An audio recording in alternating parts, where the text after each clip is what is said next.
election contest. Some breaking news to get into now, and this has just occurred in the last hour or so. The Environment Minister Tanya Plibersek has this afternoon blocked a Clive Palmer coal mine in Central Queensland. I'm joined now by Colin Boyce. He's the Nationals member for the Foundering electorate, not far away, of Flynn. Colin, great to have you with us. What is the reason that the Environment Minister has given for blocking this coal mine? Well, good evening, Steve. Good to be with you. And I would imagine that comes under her environmental portfolio, and she's given reasons, threats to the Great Barrier Reef, to water sources and so forth. Now, it's not surprising to me one little bit. The Labor Party, both state and federal, are not supporters of the coal industry. We've seen that with their legislation. We've seen the state Labor government impose these huge mining tax royalties on the coal industry. We've seen recently Climate Minister Chris Bowen announce the safety net mechanism, which is basically just carbon tax, which is a huge impost on Central Queensland, on the mining and resource sector, and particularly the coal industry. What sort of dangerous precedent does this set, and what does it say about things like, you know, risk for companies who are going to go and do these explorations? I mean, this must create a hell of a headache for those people. Well, absolutely. And into the future, I mean, a company's expected to invest in Queensland and Australia and in the mining and resource sector with the current legislation that's been passed in both state of Queensland and here in Canberra. Is it just me, or is this an absolute coincidence that there just happens to be some legislation imminent in respect to the safety net mechanism, and the Labor Party needs the Greens' support in the Senate to get that through? So how about we shut a coal mine proposal? That sounds pretty good, or is that just coincidence?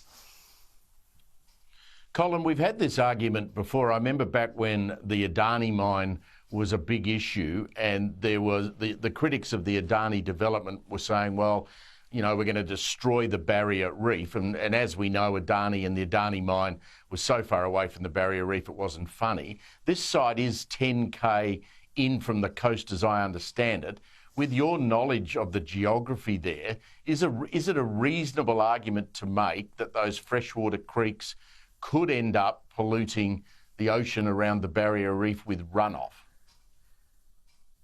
Okay, so there is some reasonability to those arguments, and for me, I'm a great supporter of the coal sector in Central Queensland particularly. We're the economic engine room of Australia. We're the people, the coal miners and all the mining and resource sector that pay the bills. We're the ones that provide the schools, the hospitals, the roads and all of those sorts of things. In respect to proximity of coal mines, that has to be taken into account.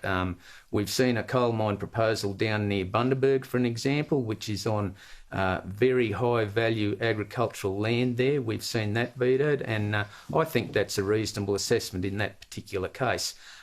In terms of Clive Palmer's proposal up near Stanwich Bay there, north of Rockhampton, I'm actually not very aware of the detail of that mine, but I could understand, you know, the environmental protocols that need to be met.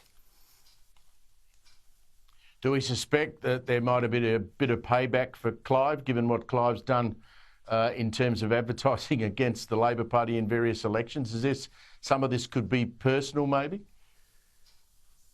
Oh, look, you know, this is what happens in politics, Steve, and at the end of the day, as I said, there's some legislation that's imminent down here in Canberra in respect to the safety net mechanism, and the current government needs the support of the Greens on this in the Senate to get their legislation through.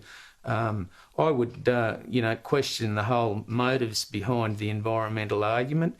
Today in Parliament, I gave a speech in respect to the Great Artesian Basin and a proposal to change the environmental regulations in Queensland in respect to sequestering carbon dioxide into the Great Artesian Basin. And I'm vehemently against that. However, it remains to be seen whether it proceeds or not. You're a federal MP, and so unlike the state, you're a long way away from that mine, even though your electorate's near it. Should the federal government be able to override those sort of mining applications as they have in this case, or should it be left to the state government? And we should point out the Queensland government had also opposed that mine. But say Queensland government had said, yep, okay, no problem. Should the federal government be able to override that decision? I think the federal government, should have the power to veto on all sorts of things, and precedence has already been set in this space. Years ago, we saw the Environment Minister Peter Garrett put a stop to the Traviston Dam at Gympie, for an example, and that was all over turtles and fish, I believe. So what happens with this mine now? I mean, is there any way for the Palmer Mining Company to appeal this decision, or is that it?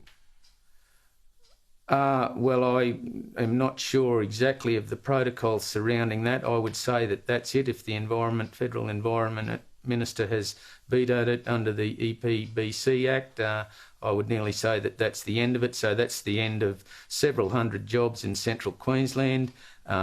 It is a bad signal to send to international investors in the mining and resource sector who are looking to the future. Some of the hypocrisy surrounding the whole coal argument is absolutely staggering. We are just about to renegotiate coal contracts with China. That is what pays the bills in Australia, yet we don't use any coal of our own. We're going to shut down all our coal-fired power stations. We're going to limit its availability, limit its use and limit its exploration. And that means the end of jobs for people in Central Queensland. Yeah, it just beggars belief. Colin Boyce from the seat of Flynn, thank you very much for joining us today. Now, moving on.